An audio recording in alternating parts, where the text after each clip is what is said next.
The world remembers his face. That quiet gaze beneath a black beret, frozen on banners, walls, and worn-out t-shirts. But long before he became a symbol, he was simply a boy with asthma. Born on June 14, 1928, a Thursday morning in Rosario, Argentina, a boy who read poetry, studied medicine, and dreamed of healing the world. He didn't set out to start a revolution. He set out on a motorcycle, and somewhere between the mountains of Chile, the ruins of Peru, and the leper colonies along the Amazon, Ernesto Guevara de la Serna began to see that sickness was not only in bodies, it was in society itself.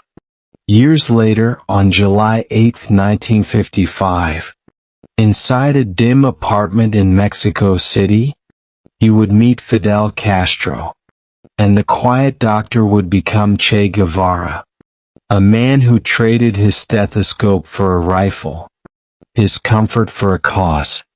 To some, he was a saint, to others, a killer. But to history, he was the reminder that one life, driven by conviction, can ignite an empire's collapse. So tonight, as you lie beneath the slow hum of midnight, we retrace his footsteps, from Rosario to Santa Clara, from the first breath of rebellion to the final echo in a Bolivian valley. Chapter 1: The Boy from Rosario. Argentina, 1928 to 1947. The night was warm on June 14, 1928, when a child named Ernesto Guevara de la Serna was born in the quiet riverside city of Rosario, Argentina.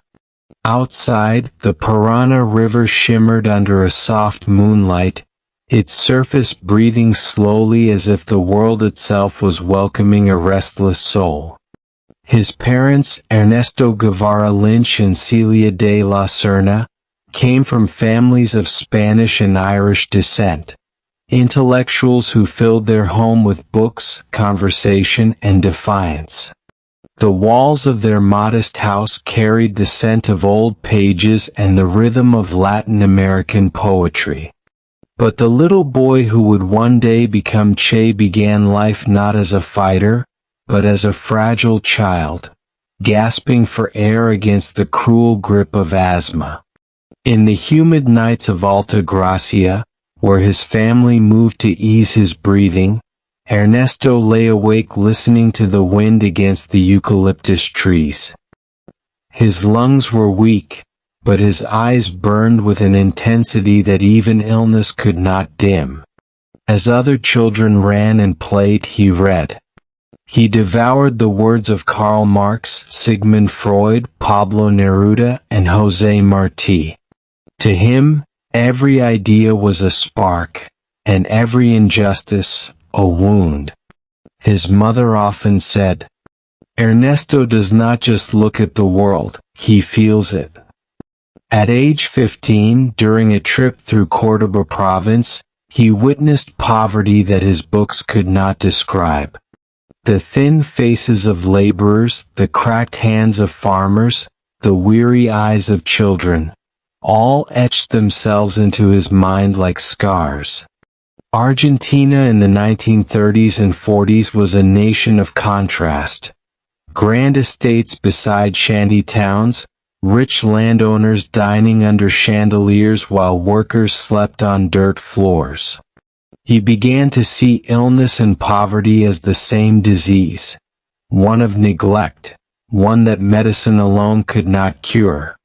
And so, while studying medicine at the University of Buenos Aires in 1947, Ernesto swore to use his knowledge not just to heal bodies, but to heal the injustices that made people sick in the first place. Those were the years of quiet awakening. He would sit by the window at dawn, notebook in hand, sketching human bones and political thoughts side by side. His friends remembered how he laughed easily, but spoke with unusual gravity for his age, as if he already carried the weight of tomorrow.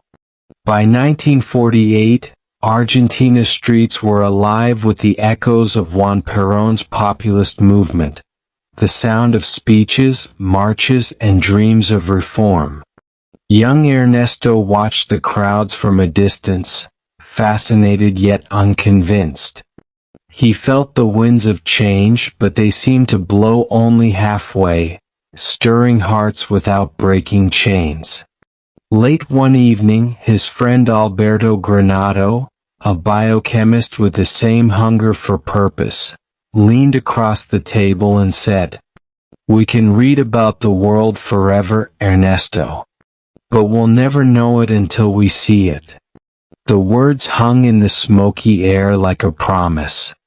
And in that moment, somewhere between the clinking of coffee cups and the hum of Buenos Aires traffic, a quiet plan began to form, one that would carry them far beyond the borders of Argentina, across mountains and jungles, into the heart of a continent waiting to be understood.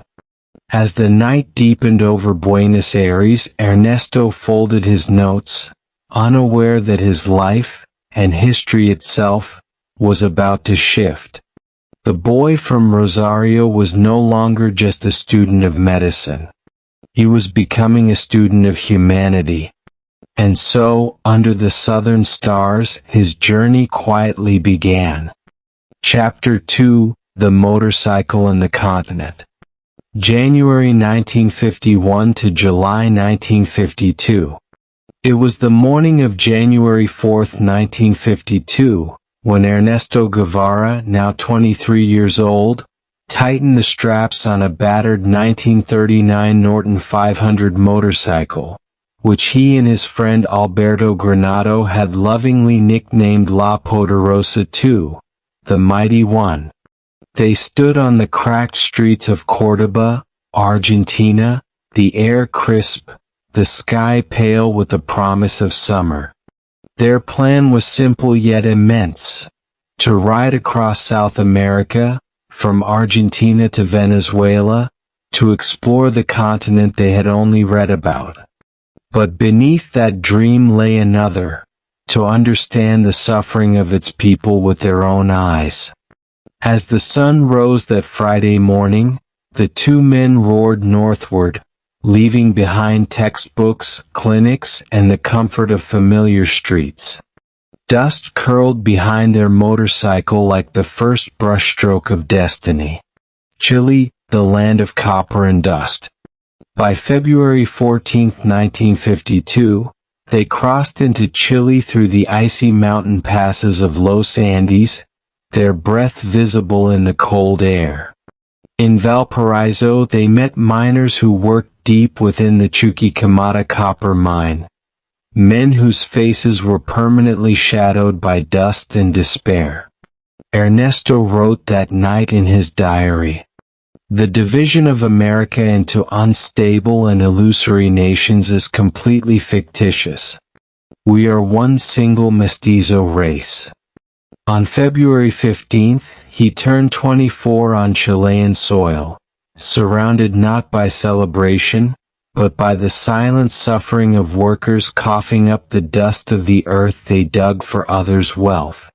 The cold, the exhaustion, the constant breakdowns of La Poderosa II, all became part of their education. Each village, each handshake, each broken road stitched together a new understanding of what freedom might mean for Latin America. Peru, the ancient heartbeat. In May 1952, they entered Peru, riding into the high valleys of Cuzco, the ancient capital of the Inca Empire. Here, the stones themselves seemed to remember the grandeur and the grief of centuries. They climbed the worn steps of Machu Picchu, and as the wind whispered through the ruins, Ernesto stood in awe. "How is it possible," he wrote on May 20, 1952, "that the splendor of a civilization capable of creating this should collapse beneath the greed of another?" The journey was transforming him. No longer a doctor merely observing disease, but a man diagnosing the sickness of history itself. A few days later, on May 25th, they reached the San Pablo leper colony near Iquitos, deep in the Peruvian Amazon. There, surrounded by patients banished from society, Ernesto shed the last barrier of fear. He crossed the Amazon River at night, swimming from one bank to the other to sleep among the lepers instead of the doctors.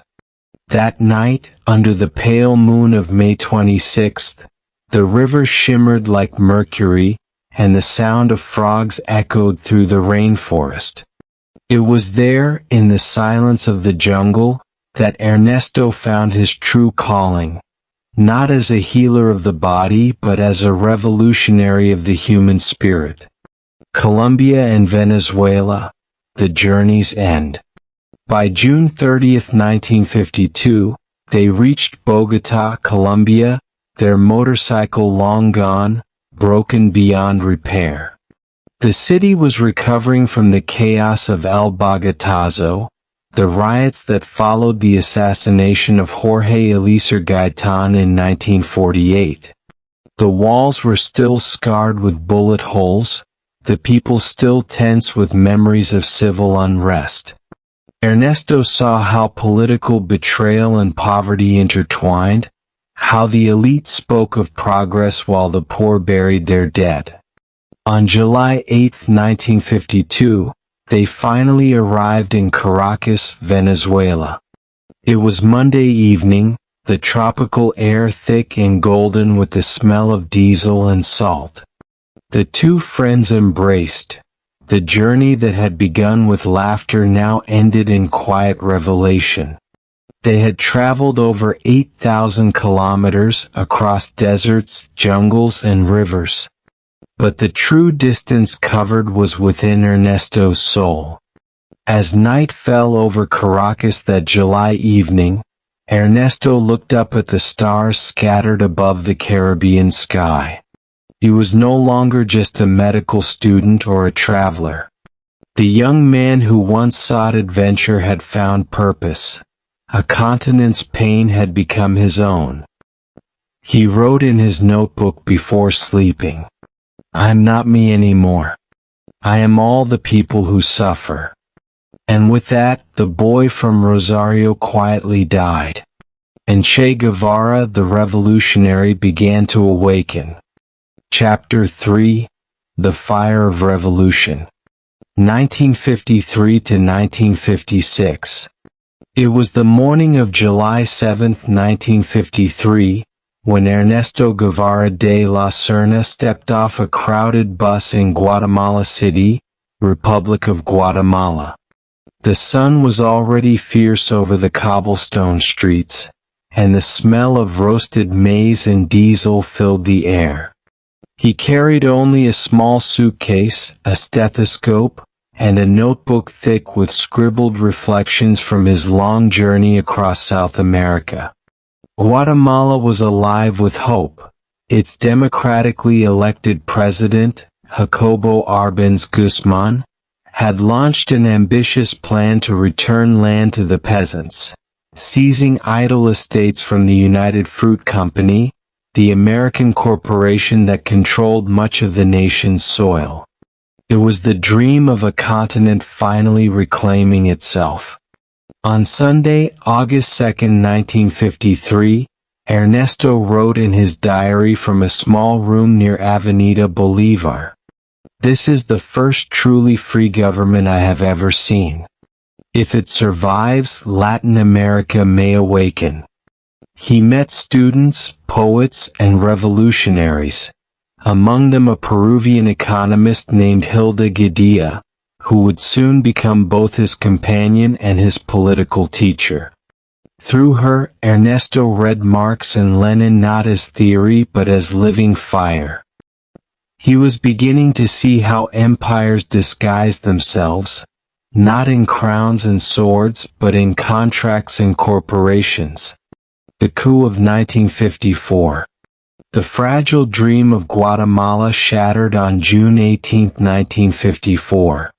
At dawn that Friday morning, the sound of American-supplied aircraft thundered over Guatemala City. The CIA, under the name Operation Success, had launched a coup to overthrow Arbenz. By June 27, after 9 days of fear, bombs, and confusion, President Arbenz resigned, barefoot and humiliated, inside the National Palace. Ernesto watched it unfold from the window of his friend's apartment near Calle 6.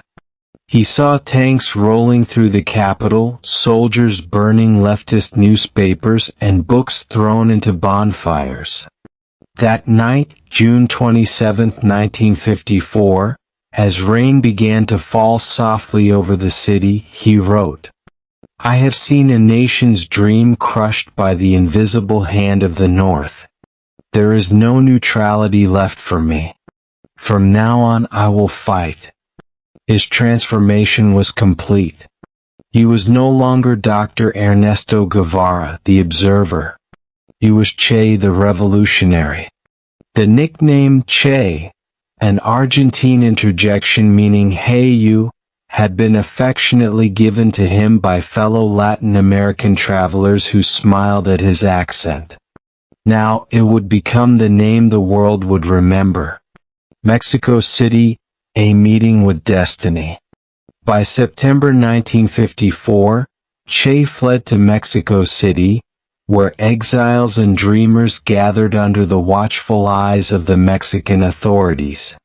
He worked at the General Hospital, renting a small room in Colonia Tabacalera, reading by candlelight between night shifts. Hilda Gadea joined him there, and on September 18, 1955, they married in a quiet civil ceremony.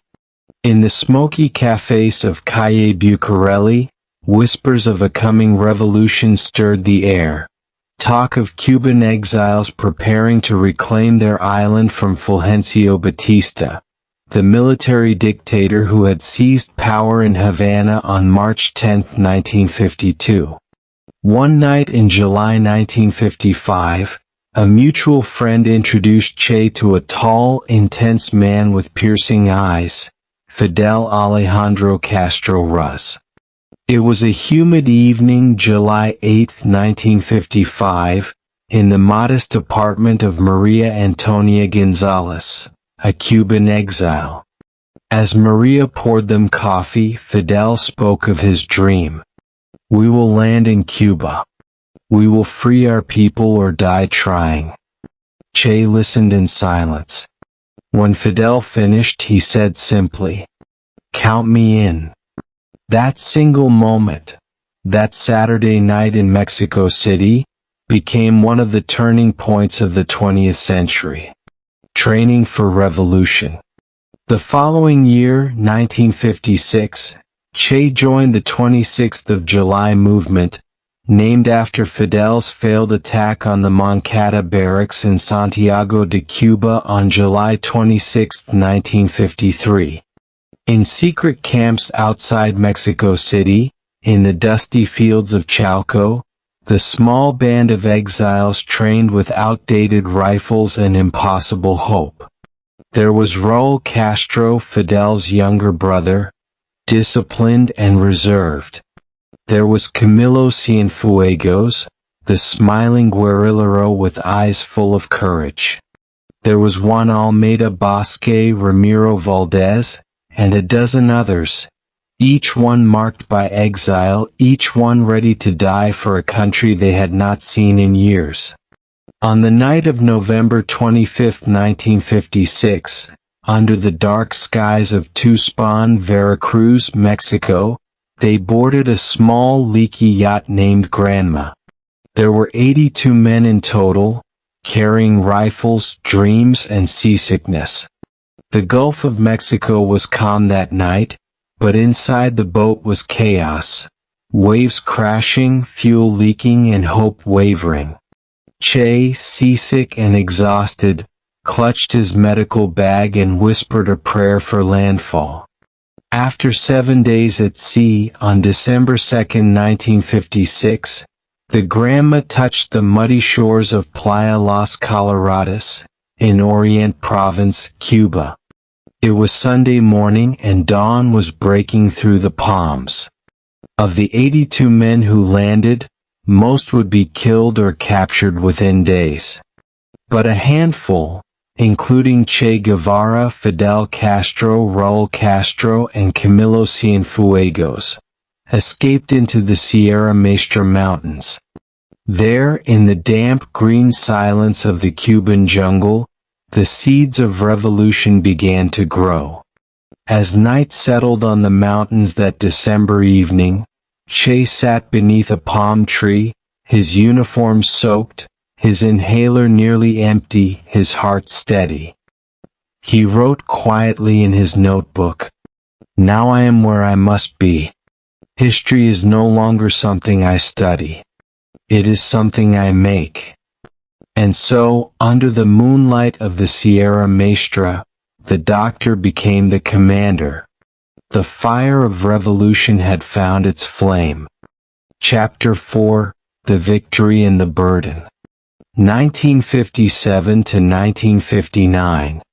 The jungle of Sierra Maestra in Orient Province, Cuba, was alive with rain and revolution.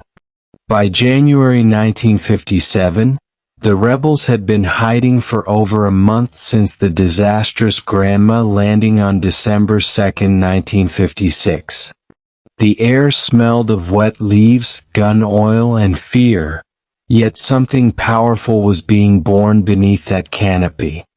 Fidel Castro, Raul Castro, Camilo Cienfuegos, and Ernesto Che Guevara were among only a dozen survivors.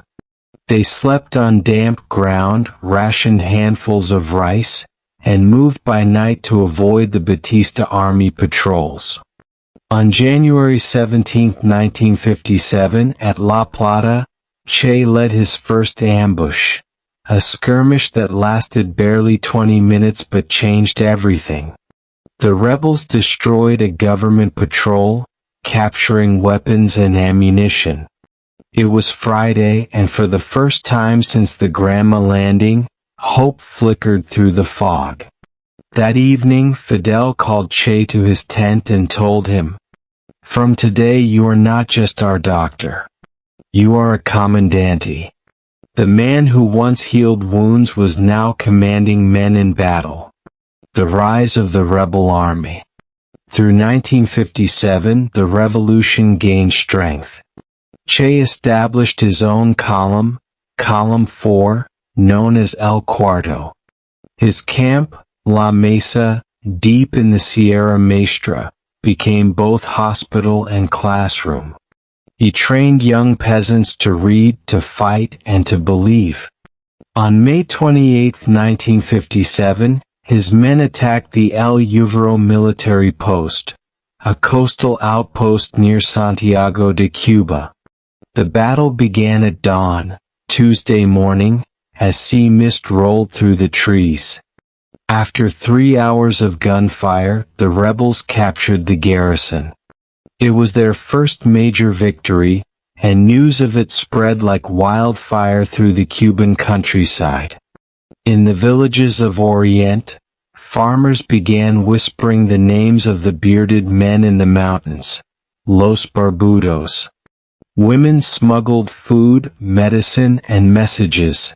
Priests offered blessings, and children sang rebel songs in secret. By December 1957, the rebel army numbered nearly 300 fighters, hidden across the mountains. Che's column moved constantly, sleeping under stars, cooking over tiny fires, writing letters by moonlight. He kept a diary dated and precise, marking each battle, each death, each flicker of humanity. On December 21, 1957, he wrote from Pino del Agua, "We are few, but we are becoming a symbol. The people no longer fear the mountains. They fear the silence of injustice." The battle for Cuba. By mid-1958, Fulgencio Batista launched Operation Verano, sending 10,000 soldiers into the Sierra Maestra to destroy the rebels. It began on June 25, 1958, a Wednesday, with the roar of planes and artillery echoing through the valleys. But the rebels knew the terrain. The jungles were their armor. Che's column ambushed enemy convoys, cut telephone lines, and seized supplies. On July 29, 1958, after weeks of skirmishes, Batista's forces retreated. The rebels had won the mountain war. That victory turned the tide. Fidel ordered Che to march west across Cuba, to cut the island in half. On August 31, 1958, Che and 140 fighters began a grueling trek of 600 kilometers from Orient Province toward Santa Clara, in Las Villas Province. They crossed rivers, sugarcane fields, and bomb-cratered roads, walking mostly by night. Che's asthma worsened, yet he never slowed down. "If my lungs fail," he joked one night on September 8, 1958, near Camagüey, "you'll have to carry me as a banner." The Battle of Santa Clara, December 1958. By December 24, 1958, Christmas Eve, Che's column reached Santa Clara, the heart of Cuba. It was Wednesday night, and the city glowed with festive lights, even as Batista's troops prepared for battle. Che's forces, joined by Camilo Cienfuegos' column, surrounded the city. On December 28, fighting erupted. Che's men derailed an armored train, Tren Blindado, carrying 350 government soldiers and tons of weapons. They used a bulldozer to lift the tracks, sending the train crashing off the rails near Avenida de los Desfiles. By December 29, the soldiers surrendered. The battle was over. The next morning, December 30, 1958, Che entered Santa Clara Central Plaza on foot, dusty and exhausted. Locals poured from their homes cheering, waving flags, chanting, "Viva la Revolution." That same day in Havana, Batista's regime began to crumble. He fled the island at 3 a.m. on January 1, 1959, boarding a plane to Ciudad Trujillo, now Santo Domingo, Dominican Republic. On Thursday morning, January 1, 1959, the news reached Santa Clara. Batista was gone. Che stood silently as church bells rang. He removed his beret, wiped the dust from his glasses, and whispered, "It's over. And now the real struggle begins." The entry into Havana. On January 2, 1959, Che led his column into Havana, entering through La Cabana Fortress. The streets were filled with tears, laughter, and the scent of gunpowder. People threw flowers. Children climbed lampposts to see the men from the mountains. That night, under the soft Havana rain, Fidel addressed the nation from Santiago de Cuba. He spoke for hours, his voice echoing through the radios of every town. The revolution is not finished. It is only beginning. Che, standing on the balcony of La Cabana, watched the city flicker with celebration. The stars were hidden behind smoke and fireworks, and the air was heavy with both triumph and responsibility. He was now not only a commander, he was a symbol. And symbols, he knew, carry unbearable weight. As dawn broke over Havana on Friday, January 3, 1959, the sound of roosters mixed with distant cheers.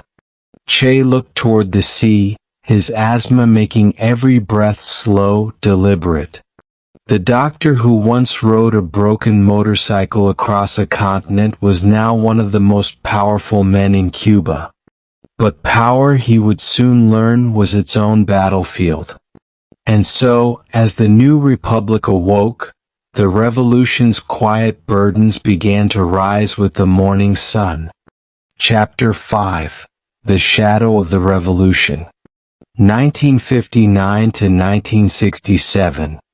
The revolution had triumphed, but peace, as Che soon discovered, was another kind of war. It was Monday, January 5, 1959, when Ernesto Che Guevara officially took charge of La Cabana Fortress in Havana, Cuba. The Caribbean air smelled of salt and smoke. Soldiers stood where execution walls still held the marks of bullets. His duty was clear: to bring justice to those loyal to the fallen dictator Fulgencio Batista. But justice in those days blurred easily with vengeance. From January to June 1959, Che presided over revolutionary tribunals. Many accused officers and informants were tried, and dozens executed by firing squad. At dawn on February 5, 1959, as the first light touched the sea, he wrote in his diary from La Cabana, "The revolution is not a bed of roses. It is a struggle between the future and the past. The architect of a new Cuba." By June 1959, Che was appointed head of the Department of Industrialization under the National Institute of Agrarian Reform.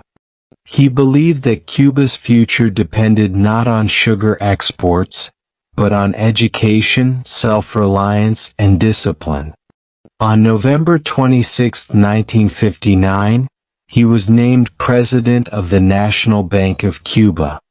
People joked that Fidel made him head of the bank because he was the only man who would sign the peso simply, Che. But behind the humor lay sincerity.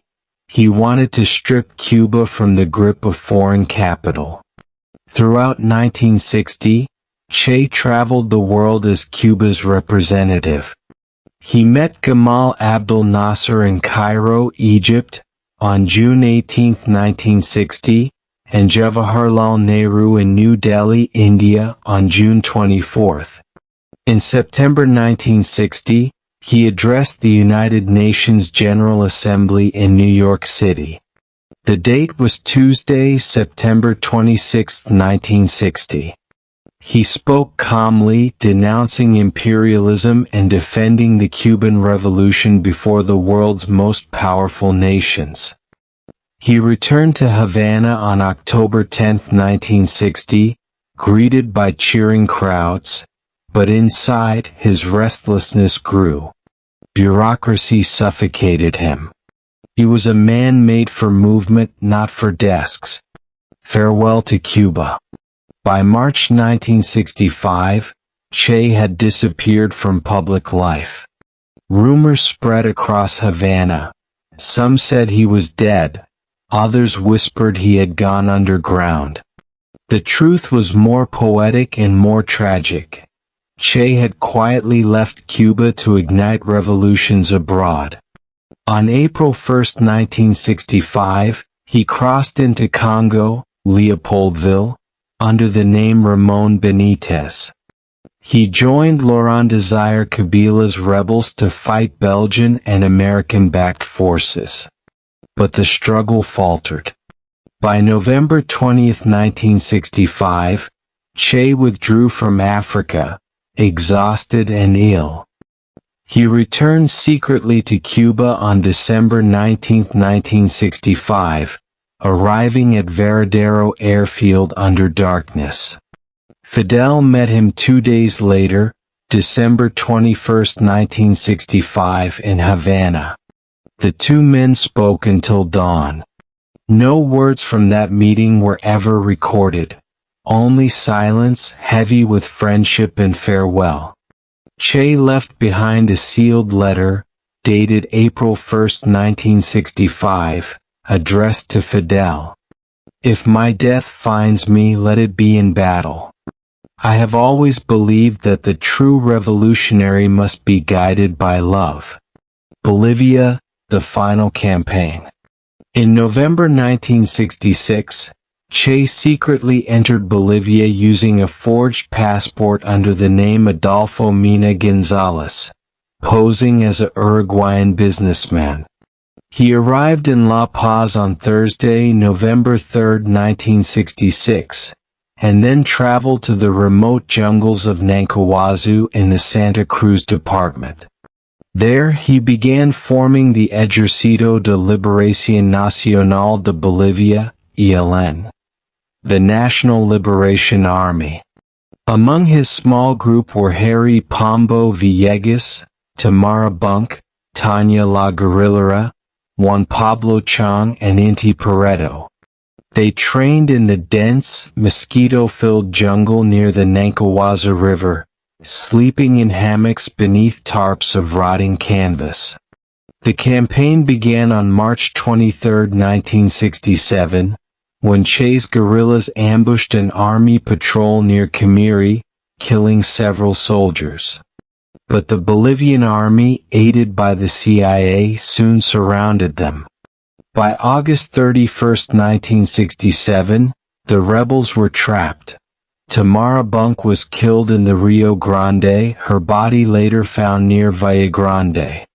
Che's last diary entry was written on Friday, October 6, 1967. His words were weary but still defiant. The fight goes on. The future will belong to the people. 2 days later, on Sunday, October 8, 1967, in the dry ravines of Quebrada del Euro, near the village of La Higuera, Che and his men were ambushed by Bolivian rangers under Captain Gary Prado Salmon. Che was wounded in the leg and captured.